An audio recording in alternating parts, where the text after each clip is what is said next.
Well, good morning, Go Church family. And today we're in week number 2 of our Summer in the Psalms series. And what about last Sunday? I mean, my father-in-law, Pastor Allen, kicked off this series with some powerful preaching. And I'm confident that today we're going to continue with an amazing word. As a matter of fact, our guest speaker is our very own Germantown, Maryland campus pastor, David Waldroup. And Pastor David is a son of the house, and I am incredibly proud of the man of God that he is. And I'm confident that today you're going to be blessed as he brings a word from the Lord. So do this. Can you stand to your feet? The Bible says to give honor where honor is due. Everybody put your hands together and welcome the man of the hour, Pastor David Waldroup, as we jump into week number 2 of Summer in the Psalms.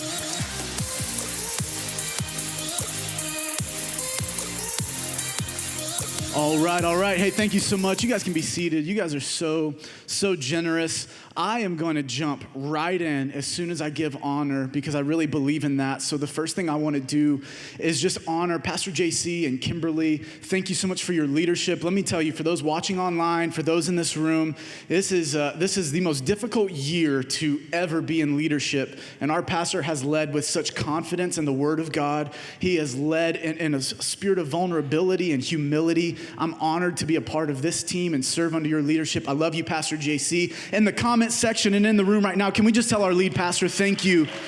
Thank you for that. Let me also look into the cameras in the back and just say a big thank you and hello to everyone watching online, especially my campus family, my Germantown family. I'm so glad to see you guys tuning in and getting to hang out with you on Wednesday nights. For those of you that serve on our Go team, love that you're tuning in right now. And to our Noonan pop-up campus, come on, Noonan, what's going on? We love our Noonan family. And then everyone in the room, you look so good. I'm so honored to get to be here today. I want to jump right in because this word is something that has challenged me so much, and I'm really excited to bring forth this word. I'm loving this series, Summer in the Psalms. So we're going to jump right in here. I'm going to go to this big gospel TV right here, and we're going to go through this verse, and I'm going to be reading from the NIV translation. But we're starting out in Psalms chapter 1, and this is what it says. Blessed is the one who does not walk in step with the wicked, or stand in the way that sinners take, or sit in the company of mockers. So we're talking about a blessed person here, all the things that a blessed person does not do. And we're going to talk about what blessed actually means in just a second, but keeping it going here. But whose delight is in the law of the Lord, and who meditates on his law day and night. That person is like a tree planted by streams of water, which yields its fruit in season, and whose leaf does not wither. Whatever they do prospers. Not so the wicked. They are like chaff that the wind blows away. Therefore, the wicked will not stand in the judgment, nor sinners in the assembly of the righteous. And finally, for the Lord watches over the way of the righteous, but the way of the wicked leads to destruction. Now, I want to talk to you today about what it means to live a blessed life. And what does blessing actually mean? Because I think we've perpetuated this idea as pastors for this past 50, 70 years, that blessings is money, it's possessions, it's material things, and that is not the biblical definition of what blessings are. See, the Psalms, this is written in the Old Testament, and the entire Old Testament is written in either Hebrew, mostly Hebrew, and some Aramaic. And it was also translated into Greek called the Septuagint. And I looked up the Greek and Hebrew definitions of this word blessed. And what that definition means is happiness or fully satisfied. So to be blessed does not mean to have a lot of things. It means to actually have complete fulfillment, complete satisfaction, and complete happiness. Now, whether you're a believer or not, whether you're a Christian or not, you can recognize that throughout all of the entire humanity, the history of our human race, the search for happiness and fulfillment is the number one question on everyone's mind. How do I become happy?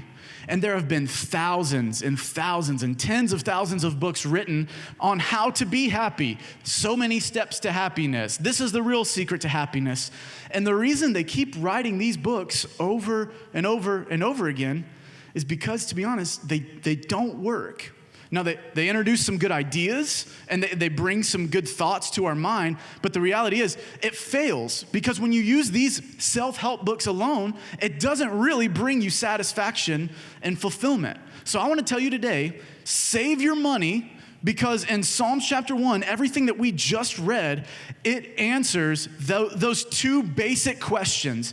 Number one, why am I not happy, and why am I not fulfilled? Why are we so unhappy that even though we live in the most comfortable age ever and technology allows us to do everything, and we have air conditioning and we have easy access to food, we don't have to hunt and forage for food, everything is so comfortable for us, yet I think we'd all be willing to say this is the most unhappiest and unfulfilled generation ever. And this psalm answers that. Why am I so unhappy? Why am I not ever fulfilled? And it also answers, how do I then actually become completely happy and become completely fulfilled? So in order to do that, we're going to pick apart each of these verses, and I'm going to be really honest with you. I'm going to go really, really fast because I don't have a lot of time, and I get to preach to you, once or twice a year, and when I get it, I'm up here like this, and I got a lot running through my head, and I have ADHD, and I just want to go, okay? So just bear with me here because I'm going to fly through this, and I also want to set this up because as much as I would love to come here and make you feel really good and make you love my preaching and make you love me as a person, that's not going to happen today. This is not going to be one of those feel-good sermons. This is going to hurt a little bit, but it's going to be in a good way. It's going to feel good, all right? And so it's going to feel good to the soul here. So let's look at the first verse. Blessed, so in other words, anytime, just know I'm talking about blessed. I'm not replacing the Bible, but for our terminology today, we're going to look at what blessed means, happiness and fulfillment. So happy and fulfilled is the one who does not, and I want to highlight this verse here, walk in step with the wicked. They don't walk in step with the wicked. You ever notice someone that really has complete happiness and complete satisfaction, how intentional they are with the way they live? Like, it seems like things don't happen to them, like they happen to things. Like they walk in a room and things change there. Like their life doesn't get shaken. They're very, very intentional. It's not that they don't make mistakes, but everything they eat and everything they do is so regimented, so disciplined. The decisions they make are so wise. And when I think about walking represents the decisions that we make, the actions that you take. Walking requires motion. And so I think the first thing, remember, we're answering the question, why am I not happy? Why am I not fulfilled? And we can see that here, because when you walk in step with the wicked, this is what verse 6 says at the very end. The way of the wicked leads to destruction. And so the first thing we need to understand is this. Why am I not happy? Why am I not fulfilled? It's because of your destructive decisions. It's your very own. The first thing that we got to understand is robbing you of our real happiness, of our real fulfillment, is the decisions that you're choosing to make. You're walking in step with the wicked and making bad choices.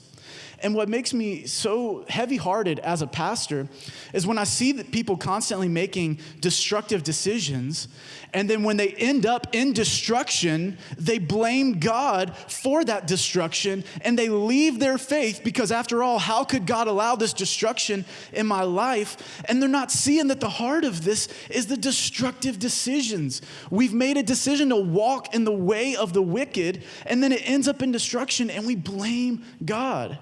And what breaks my heart about this is not that it hurts God's feelings. It's not that it hurts my feelings or that you left my faith.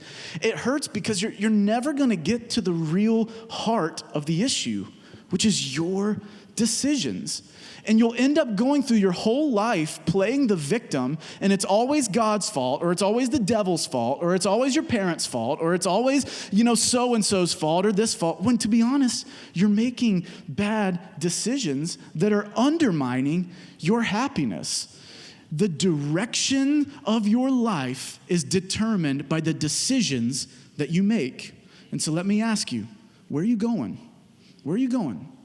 What did you do this weekend? And what does that say about the direction that your life is headed? Let me go a step further. I want to challenge you and everyone watching online to evaluate that and to take ownership and to look yourself in the mirror and say, you know what? That's on me. That's on me. Because until you do that, it's not going to get better. You're going to keep making bad decisions, and it's going to lead to destruction. And that's what this passage says. So that's the first thing we got to address. We're not happy and fulfilled because you're making destructive decisions. Let's keep moving. I'm going to highlight a different part of verse 1 here. Blessed is the one who does not walk in step with the wicked or stand in the way that sinners take. Okay, so walking, we talked about that. That implies a behavior, but to stand, that implies a belief. You take a stance. What are you standing for? What are the things that you would say, this is my belief. This is what I believe to be true. The stance in the way of the wicked, here's what this is implying. Not only, it's one thing to make bad decisions. I've made plenty of them, and you've made plenty of them. No one's denying that. But there's a difference between making bad decisions and repenting versus making bad decisions and then marking down and advocating for the very bad decisions that are leading you to destruction. Now, you're not only making bad decisions, you're actually justifying them. You're not even recognizing that they're destructive anymore. You want to stand and recognize that, you know what, that decision wasn't that bad. And it undermines your happiness and your fulfillment, which is our second thing right here. Why aren't we happy and fulfilled? Our destructive decisions, but when we go a step further with our misguided beliefs. We have misguided beliefs. We get in a very dangerous place when you're not only making bad decisions, but you're justifying them. This breaks my heart. And again, it comes back to verse 6. Because the way of the righteous is what the Lord watches over, but the way of the wicked is what leads to destruction. And when you start to have these misguided beliefs, you start to take offense to this verse. Now, here's where I'm going to come for secular humanism that America really buys into and really believes. It's this idea of subjective morality. And this verse completely slaps that worldview in the face. It's really, really bad because it draws a binary. It said that there is righteous and there is wicked. And it also says that there is destruction. And you have a misguided belief if you think that it's offensive to say that there is a righteous way and a wicked way. America would want you to say, hey, do what makes you happy. Do what makes you feel fulfilled. And that's where 2020 America has said, do whatever you want. As long as you're not hurting anybody, go ahead and live how you want. Pursue what you want. But that is so dangerous. And we perpetuate this idea of subjective morality and say that absolute truth is complete nonsense and that that's oppressive and that it's offensive. We don't like the idea that there is a righteous way and a wicked way, a wrong way, a right way. And we definitely, as a pastor in America, I feel the pressure to leave out the fact that there is a way that leads to destruction because we don't want to hear that anymore. We think that that's offensive. But it's just true. Like there's a way leading to destruction, and the people telling you do what you want are not your friends. They're not helping you because you're on your way to destruction and they're making you feel good about it. That is not the heart of the gospel. The Bible is not a pillow. It's a sword. Like it's not designed to make you feel good. It's designed to challenge you, and it's useful for rebuke and to make you correct the path that you're on. So let me talk to the skeptics really quick. Okay, so if you're in this room or you're tuning in online and you've got questions about Christianity, which I get it, those questions are great questions. You're actually not a bad person for having those questions. And maybe you're even on the fence for your faith right now. I want to tell you this, okay? Don't be offended by the absolute truth claim of Christianity. I don't want you to be offended by that. Number one, let me come from a philosophical standpoint. To say that absolute truth claims are wrong, that it's wrong to make an absolute truth claim, is an absolute truth claim. To say that absolute truth does not exist is an absolute truth claim. So you are tearing down the very world that you are trying to tear down. Like you're tearing down your own viewpoint. That no absolute truth exists is to say that that is an absolute truth. So philosophically, the argument doesn't hold water. But let's go a little bit deeper, because my heart breaks for skeptics because you've been given the wrong absolute truth claim, and I don't blame you. This is the absolute truth claim, and we got to own this. Church in America, we've created this. Because people are leaving the faith because what we say is absolute truth is that Christians are righteous and everyone else is wicked. And can I be honest? That is not the gospel. That is not the gospel at all. And so if you've left the faith, or if you're questioning the faith because someone told you that Christians are better than everybody else, I'm with you. And my heart breaks for you. And I'm offended by that, because that is oppressive and that does lead to abuse. But that's not the gospel. The real absolute truth claim that this is making, and that Christians should be making, is that we are all wicked, but Christ is righteous. And when we come in Christ, we get his righteousness. We are covered by his righteousness. I have zero righteousness in me. As the campus pastor at our Germantown campus, I have zero righteousness. David Waldroup is 100% sinful. But I am 100% under the righteousness of Jesus Christ, and that's what God sees. That's the absolute truth claim, that Jesus is 100% righteous, and every other method or venue or way is wickedness. This is not oppressive. It's not oppressive. And Christians, we got to stop being ashamed. I'm going to get on a little soapbox here. And I just want the Lord, I want you to hear my heart, okay? All of you in the crowd, all of you watching online, I want you to hear my heart here. But I'm really frustrated. And I feel like the Holy Spirit is really grieved because Christians were way too ashamed of this. We're way too ashamed to call it what it is, that there is righteousness and there is wicked. And we just want to be the world's friend when that's not what we were supposed to be. We were supposed to be the world's light. We were supposed to be the world's salt. And so Christians, stop being ashamed to say that Jesus is the only way. He is the only way because he's the only one who dealt with the problem. Oprah didn't deal with the problem. Buddha didn't deal with the problem. Muhammad didn't deal with it. It was only Jesus. He's the only one that said, you have wickedness in you, but you can come under me. No other God did that. And we've got to stop being so scared of that. That's not offensive because we're all on the same playing field. It's actually the only thing that's freeing. Christians, stop, please, those watching online, and don't tune out until the very end. I want you to hear the whole message here. Stop advocating for lifestyles that are sinful and are leading people to destruction when you know that the Bible is very clear. It's very, very clear. And don't do that for yourself either. Don't do this. Stop trying to justify the sin that is toxic to your spiritual growth, that is spiritually killing you. Quit trying to justify it. Quit trying to contextualize your way out. Well, the Apostle Paul really was trying to say, no. He's very clear. Jesus was very clear. Quit trying to justify it. This will free a lot of Christians. So Christians, I'm talking to you right now. I'll get back to the unbelievers in a second. Christians, when you look at the Bible and something is offensive to you, I want you to start assuming that you are the problem, not the Bible, okay? You are the one that is flawed, not the word. So when you rub up against a verse, and can I be honest, really, really honest? That happens for me. I see things in the Bible, I'm like, whew, God, okay, all right, you went there. Like you said that. That was pretty clear. Look, when you rub up against that, don't make it seem like you're more righteous and just and holy than God. Assume that you are the problem, that your worldview is the problem, and put it in submission to God's perfect sense of justice.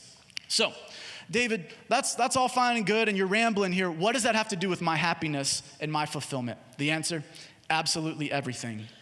Everything. Because if a fish had a misguided belief that he would have a more happy and fulfilled life living on land, he will move up to the land and he will die a slow, suffocating death because of his misguided belief. And subjective morality is one misguided belief that I can't sit idly by anymore and let you lead to destruction, on your way to destruction, without evaluating, man, there's something in me that wants something that could kill me. You have that. I have that. Let's throw away those misguided beliefs. We're going to keep moving here. Coming back to verse 1 here. So we've talked about this. Blessed, happy and fulfilled is the one who does not walk in step with the wicked, so our behavior, stand in the way that sinners take, our beliefs, or sit in the company of mockers. And I want you to see this progression here. When you study the Bible, I want you to notice every word. The Bible is so intentional about the way it words things. Look, first it starts with walking, then it's standing, now it's sitting, and when you go back to all the way down to verse 6, it's destruction. You see that slow, progressive death? Like you start behaving a certain way, and then you try to justify those behaviors, and before you know it, you belong with the exact people that you were sent to save. You were sent to this world to be an ambassador to them, and now this is where you belong. Look, sitting in the company of mockers, I know to us we think, oh, mockers, that's a little less harsh than sinners and wicked. No, it's not. Because the Bible mentions mockers multiple times. And can I be honest? Every time it mentions mockers, there is little to no hope that they will ever see the light of Christ. Because once you've devolved into being a mocker, what you have done is you have made the whole goal of your entire life not to grow, not to flourish, but to actually just destroy and rip down every construct around you. And you don't look at how can I grow? How can the world be better? It's how can I destroy and make fun of and criticize every single thing around me. And when you get to that point, the next step is destruction. The next step is death. So why aren't we happy and fulfilled? Here's why. Our destructive decisions, misguided beliefs, and negative influences. When you sit in the company of mockers, in ancient Near Eastern literature, to talk about the people you sit with was basically saying, this is who you belong to. This is your crowd now. You identify with this crowd. And the moment we get to the point where everything is just a joke, everything is negative, everything around us is flawed, and everything out there, and that's all you can ever see, it will drain the life right out of you. You ever been around negative people? Like you sit in a room where everyone's just bashing everything? Man, it will drain you. It is draining. And you know the thing that is the most scary about negative influences is it works kind of like drugs. It feels really good in the moment.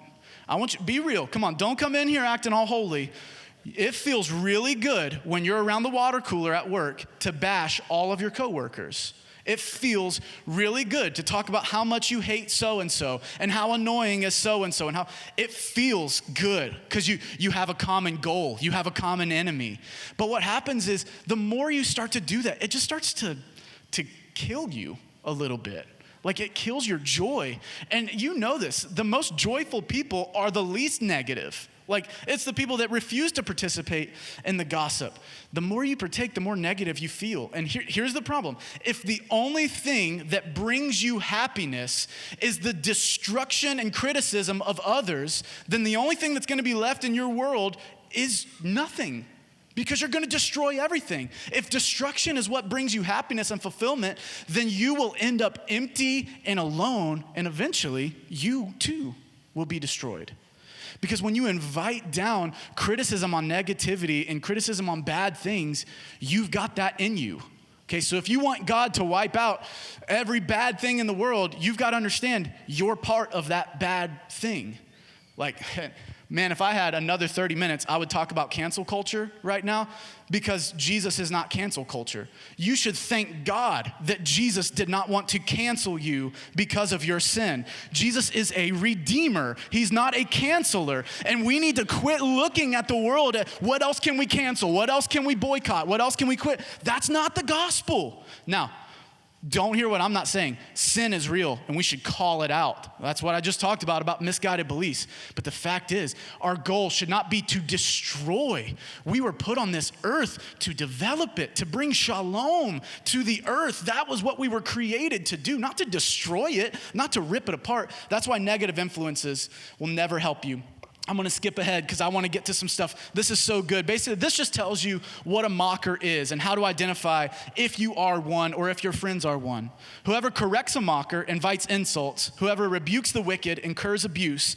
Do not rebuke mockers or they will hate you. But when you rebuke the wise, they will love you. They'll thank you.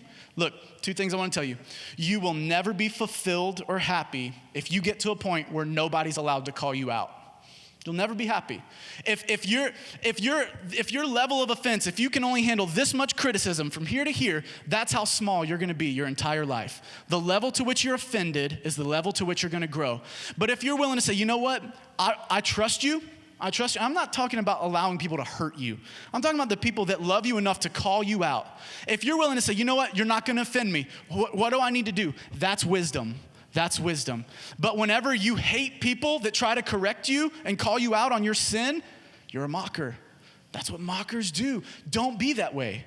You will also never be happy and fulfilled if this is your crew, if this is who you roll with. Everyone that just hates everything.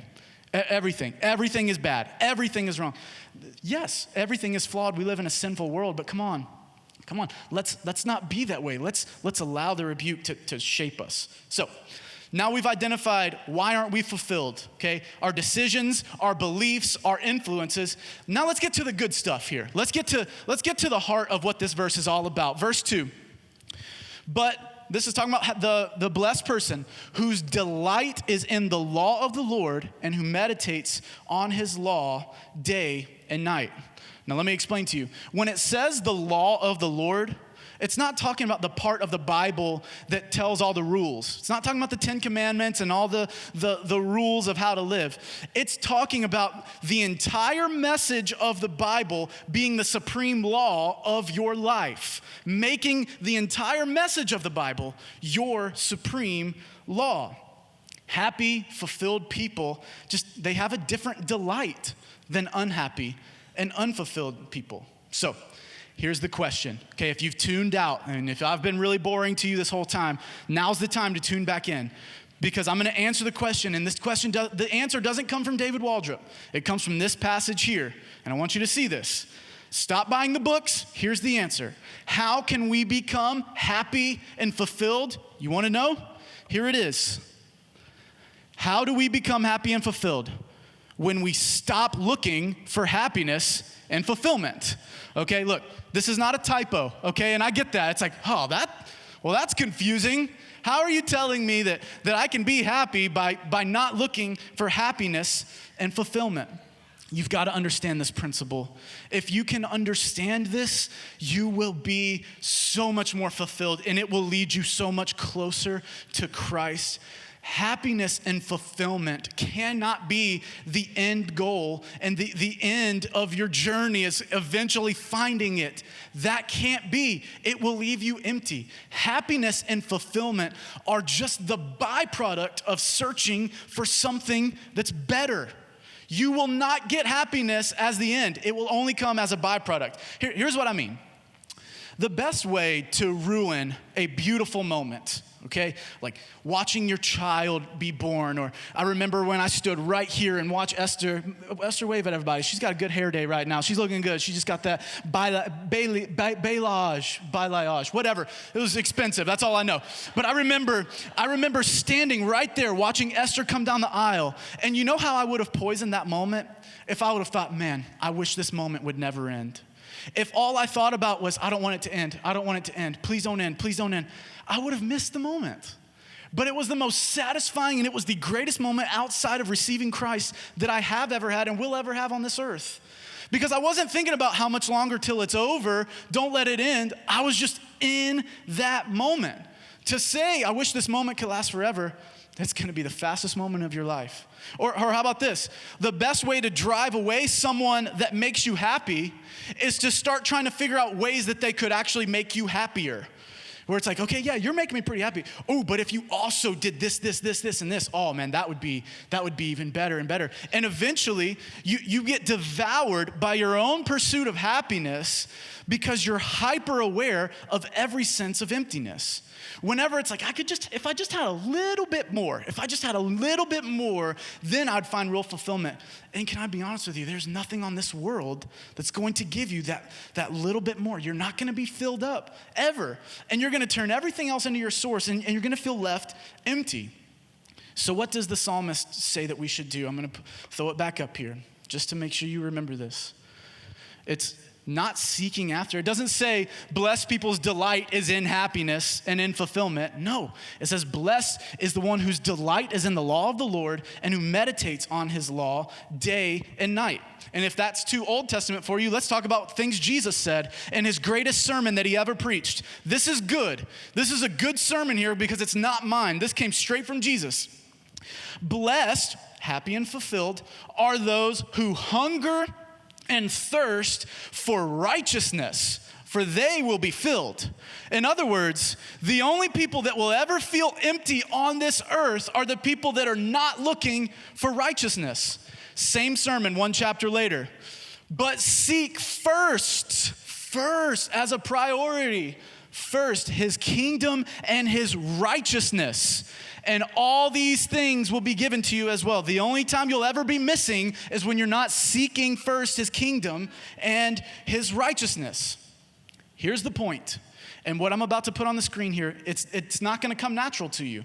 This is not the natural inclination of your heart, but this was worth the price of admission for you when you came in these doors. I'm telling you, this right here, I want you to take a picture of it, and I want you to change the way you live based on this truth. If you seek righteousness more than happiness, you'll get both. But if you seek happiness more than righteousness, you'll get neither. If you seek righteousness more than happiness, you'll get both. You will be happy and fulfilled if you seek righteousness. But if you seek happiness more than righteousness, you're not going to get either one. And that's the problem with America, is that we believe that righteousness is in the eye of the beholder. And so everyone can make their own righteousness, but it's not true. It's just not true. So I told you, this is not the natural inclination of our heart. We all get this wrong. Every single one of us, Christian and atheist alike, we get this wrong. Christians especially, because Jesus raised the standard so high that it was impossible for anyone but him to become righteous. That's why our only hope is to be in him. But even if you're not a believer, even if you consider yourself agnostic, atheist, or a member of another faith, you can admit this. We're in the same boat because you don't live up to your value system either. You've got unless you're a sociopath, you have some sort of moral code. And I would be willing to debate you where that moral code even came from. But the fact is, you believe, even if you don't believe in God, you believe that honesty is a virtue. You believe that integrity is a virtue. So here's what happens. Christians and atheists, we both do this. You value honesty until it costs you your happiness and your comfort, in which case you'll lie. So if you got caught by your boss and you weren't really taking, just your kids to school, you actually taking a day out to the beach, you're gonna lie because in that moment, your comfort and happiness and not getting in trouble is more important than your value system. Or you value integrity, but until you start, until you get in a situation where you really want to be happy and you find fulfillment in winning, you start to cheat. And you undermine your value system of integrity, and you start to deflate footballs and spy on other football teams' practices. That's the Patriots, sorry. But you start to cheat. You value integrity. You value what's right. But if my happiness is in jeopardy, I'm going to violate that's what sin is. Whether you're atheist or Christian, that's what falling short is. We all fall short of the glory of God and even of our own standards. You hold everyone else to those standards, but yourself. So here's the problem. When we approach Christianity, we are too unwilling to lay down our happiness. And when we do that, our happiness and our comfort becomes our God. Call it what you want. But whenever you make a decision to put anything else before the righteousness of God, that thing is your God. So here's some of the ways that we do that. And this is the one, hey, I love you. I'm your friend, but I'm coming for you because I'm coming for me too. This is convicting. Here's the ways that you put anything before God. Well, I'll believe in God or I'll follow God if he performs that miracle exactly the way that I think it should. If my grandma gets healed from cancer, I'll start believing in God. No, her healing would bring you happiness, and that's your God. Or I'll believe in God until it conflicts with my current beliefs and values. He better not disagree with this statement that America perpetuates, because if he does, then I can't do it. No, then that belief system brings you happiness, and that's your God, not God. Or I'll believe in God as long as I don't have to change my lifestyle. Okay? So I'll follow God, but he better not tell me that it's wrong to have sex before I'm married. He better not tell me that, because I don't want to give that up. That's your God. That's what you want more than God.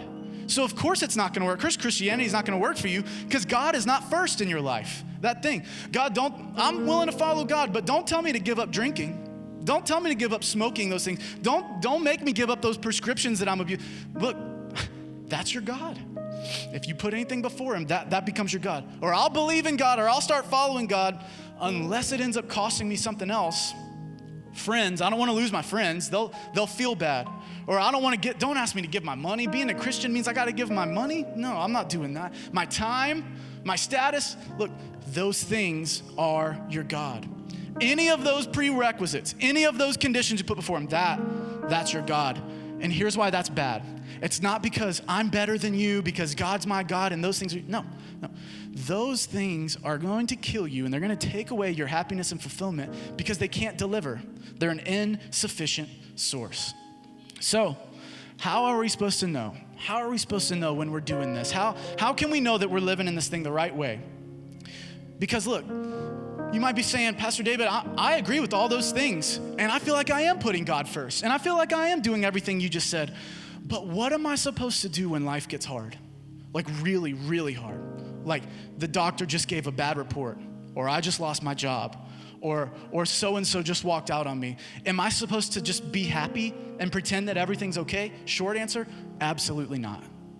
That is anti-biblical, it's superficial, and it is frankly annoying. It's annoying. There is a time for weeping. There is a time for mourning. But I want you to see this verse because this gives us the answer here. That person, the blessed person, is like a tree planted by streams of water, which yields its fruit in season and whose leaf does not wither. Whatever they do prospers, but not so the wicked. They are like chaff that the wind blows away. Now, I want you to notice something here, and I've only got 1 minute to tell you these things. I want you to notice a couple of things here. The tree is not always yielding fruit. It says that it yields fruit in seasons, meaning that the tree is subject to the same seasons as the chaff, which is like this outer coating of the wheat, and it was basically useless, and the wind could blow it away very easily. They're both subject to the same seasons, so the same way that the tree doesn't always bear fruit, you're not going to always be cheerful. You're not going to always be in such a good mood. That's not even what it's saying here. There will be a time where you're bearing fruit, and there will be a time where you're not. But the difference is the chaff withers, but the tree doesn't. So why is that? They both experience the same seasons of drought, of dryness, but here's what you gotta know. When plants experience drought and dryness, what they do is they pull from the roots, from what's beneath them. Okay, because what's on the surface has run out. So they've got to pull from what's beneath them. And for the chaff, there's nothing. It's dryness. They've been planted by dryness, but a tree planted by a river, by streams of water, that tree, when dryness hits, even though it's not going to bear fruit, its leaves are not going to wither. It's not going to experience death because it's pulling from something deeper. It's pulling from something that's not affected by the seasons. And I want to ask you this question, and then I'm going to turn it over and we're going to worship. But I want to ask you this question. Have you made your season into your source of happiness and fulfillment?